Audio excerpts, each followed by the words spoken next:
aad ku soo gurteen aad nagu dhex firdhideen warma dawlad galmudug waa aragteen dawlad galmudug meeshaan kama jirto waa gacan ku rimid nin la wado iyo naag la wado waligay ma arag madaxweyne la leeyahay waa aroos hal la aroosay madaxweyne waa naag waa la aroosay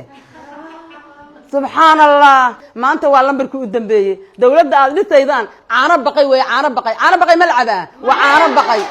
ha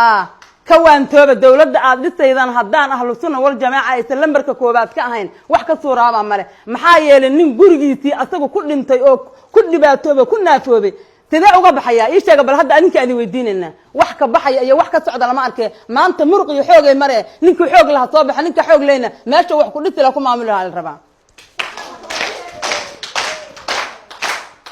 waxaan leeyahay mas'uuliyiinta sheeganaya hadda in la doortay iyo madaxweynaha loo sacayina yaa laydin qatalin yaan ceel laydin ku ridin dib u laabta la tashada talada dadka idinka baahan wax ka siiya la tashada dib u soo dhita dawladda aad dhisayaan dib u laabta waa taqaanaan meesha laga dhisay dib u laabta waa fahamteen sooma haddaanaan u socon oo aanaan u socon nabadii aad galmudug ugu timaadeen aad walaaqaysiin maanta indhaha ka qarsan mayno naftanada iyo maalkanagaan u hurnay shabaabaan ka bixinay maanta waxaan u haysanaa ninkii macallin maxamuud xasan iyo sheekh maxamed shaakir ka soo horjeeda inuu shabaab yaan u haysanaa waana ku duulaynaa ha maanta ninkii diinta islaamka ka soo horjeeda oo ahlu sunna wal jamaaca ka soo horjeeda waa khawaarij aan u haysanaa ha waa ku dagaalamaynaa waana ku mitadaynaa naftanada iyo maalkanagaana ku bixinaynaa 24 saac haddaanan uga soo jawaabin